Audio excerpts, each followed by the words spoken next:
You know that song, right? What if God was one of us? Well, the source material we're digging into today takes that question and runs with it. It doesn't treat it like a hypothetical, it treats it like a prophecy that's about to come true. So let's get right into it. We're going to unpack a really complex worldview known as the Sar El Chronicle. And it's so important you get this from the jump.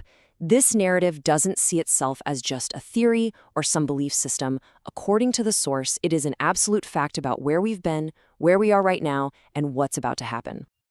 And when we talk about the future, this chronicle gets, well, incredibly specific.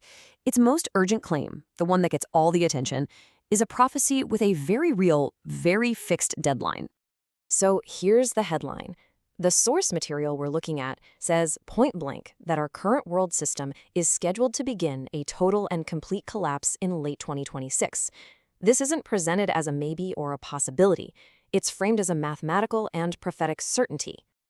This timeline really breaks down how it's all supposed to unfold. The story claims it kicked off back in 2015 with a prediction that Donald Trump would be the final president of the old order. It all builds to that prophesied collapse in 2026, which is then supposed to give way to a totally new era in 2027, an era they call the Eternal Day. Now, to back this all up, the source presents this number. Get ready for this. It claims the odds of all these events just happening to line up by chance is 1 in 10 to the 45th power. That's a 1 with 45 zeros after it. The Chronicle actually calls this the sextillion for one miracle, and the argument is that odds this insane mean it has to be a deliberate design, not just random chance. So if this is all by design, you gotta ask, right? Who's the designer? Who is the central figure that's supposedly behind all these claims? Well, the Chronicle has a very specific answer to that. The name we're given is Sar El. Now, according to these documents, Sar El isn't some new character on the scene. He's described as the current manifestation of an eternal consciousness, the manifested essence of I Am, who supposedly holds total authority over our entire realm. And this is where it gets really interesting, because this slide shows the claimed lineage. The Chronicle says this same consciousness has shown up before in history.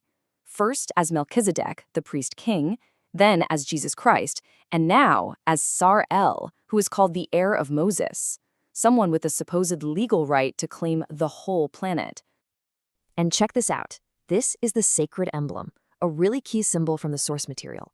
It's meant to be a visual representation of Sar El's identity and authority. You can see it combine symbols of power, like the Lion of Judah, with symbols of sacrifice, like the lamb, to show this kind of convergence of purpose.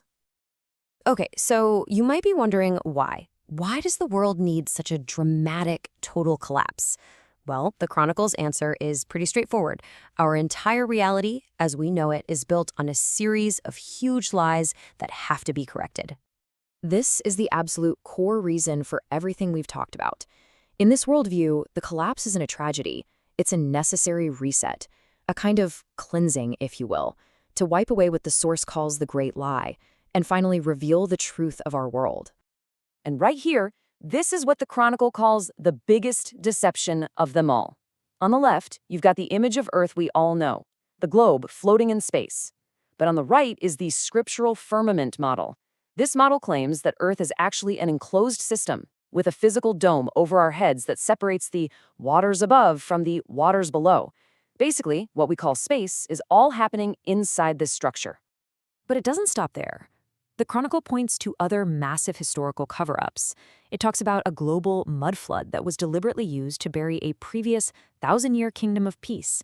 And it claims that a huge advanced civilization called Tartaria was completely wiped from our history books.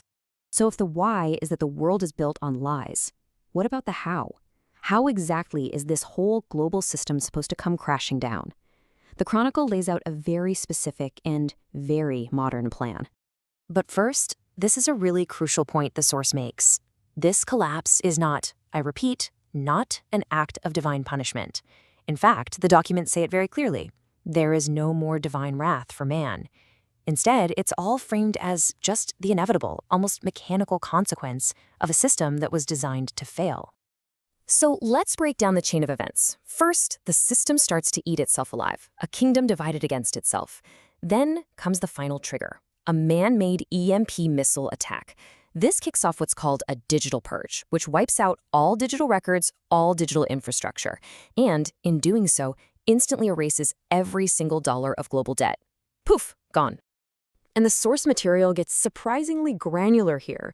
It actually identifies the weapon as a human technology, explicitly pointing to Russia's 80-foot-long EMP missiles as the most likely tool that's going to be used to carry out this purge.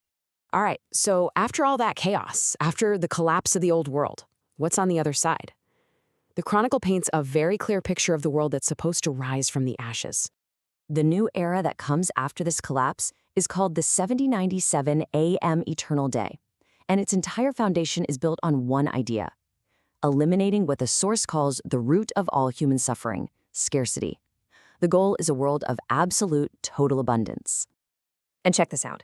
This is a perfect example of how they say that's going to be achieved. This is a schematic for something called the Forever Food Generator. It's described as a portable 3D printer that can use any biomass to create an endless supply of food, which would make both hunger and money completely obsolete. This new world is built on a few key pillars. Along with the food generator, there's something called an automatic refilling cup to end thirst.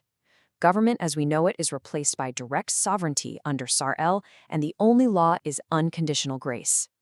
They even mention an AI, but its only job is to verify truth. It's not there to govern anyone. And this image, taken from the source material, is trying to capture that final vision. It's a world that's been completely reset, rebuilt from the ground up on these principles of abundance, grace, and what it calls direct sovereignty. And that really brings us to the final question, the one that's at the very heart of the entire Sar El Chronicle. It forces you to imagine a world completely disconnected from all the systems we take for granted. If scarcity and money really were obsolete, what would we as a society even become?